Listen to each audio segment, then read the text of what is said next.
Okay, boys and girls, I wanted to share with you a few rules about certain drawing tools that you might use in the Drawing Center.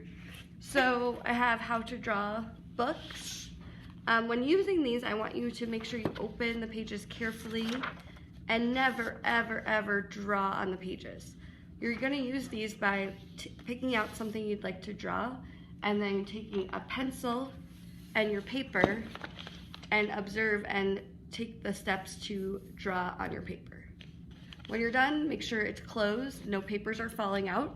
If any papers are falling out, please come show it to me so I can fix it. And then you put it back on the bottom shelf of the Drawing Center.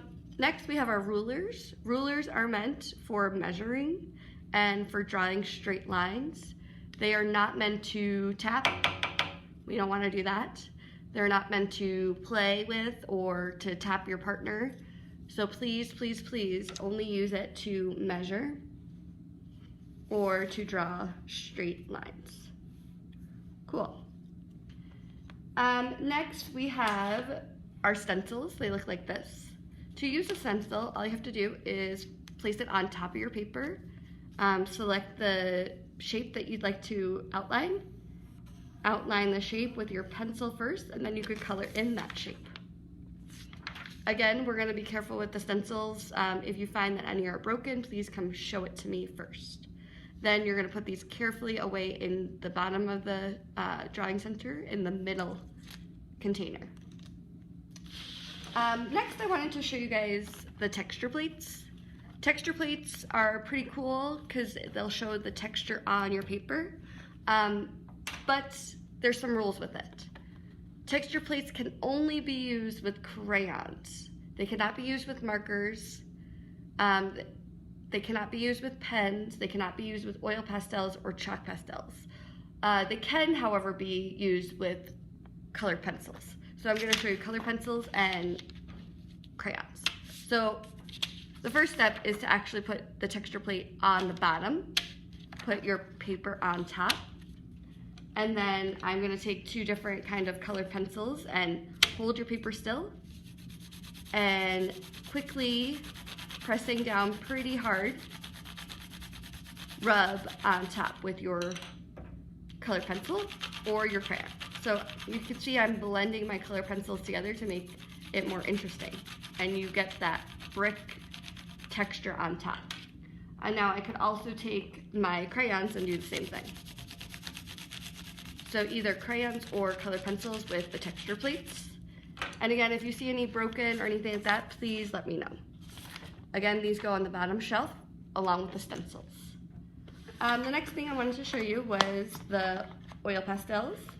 They're nice and neat in these little boxes here, and you have all the different colors.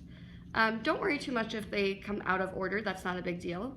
But I want you to be mindful of using oil pastels because they can get a little messy, but they're pretty cool because you could go and make layers on top of your texture plates, or you could also blend them pretty good. So if you put down one layer of color, and then if I were to use yellow on top of this, I would get some green in there. So they're a pretty fun tool to use. Just make sure that, see, like this yellow has some green on it now. I would, at the end, just kind of rub it off on a separate sheet of paper so that the next person doesn't get blue or green in their yellow picture. When you're done, please make sure you secure it back into this bin and put the top back on securely and put it on the top of the Drawing Center. The last thing I want to go over, two more things. This is a color stick. It's pretty cool because you could use it like a crayon, but you could hold it the long ways, or you could hold it like a crayon and make short little marks, or you could do it the long ways and kind of make bigger marks. The last thing I wanted to show you is how to properly use your markers. So we have a skinny marker and a fat marker. So open up your marker. Okay, the point should be pretty pointy still. And for your thin markers, you are going to use those only for details. So when I say details, I mean outlining things or adding texture on top of another layer. And the fat ones can be used to color in large areas. Now, when you're using your marker, go slowly back and forth. Do not go rush. You might want to outline the object first and then go back and forth slowly. Okay? Now, if you see any markers that are dried up, please let me know and I'll take care of them. We do recycle here at Meadow Point, so we will recycle them back to Crayola and they'll make new Crayola markers for us. Now, what I really want to go over is how to properly close our marker. Right now, this may look closed, but is it? No, it's not. It'll easily pop off. And the important thing to know about markers is that they're wet on the tips there. So in order for them to keep on working, we need to make sure there's no air that gets inside. So listen, please. To properly close the marker, you need to hear it click.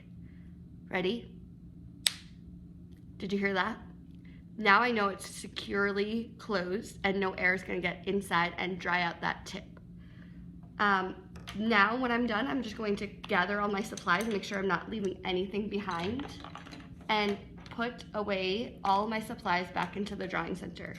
You also want to make sure your name is on any paper that you put or you create in the art studio.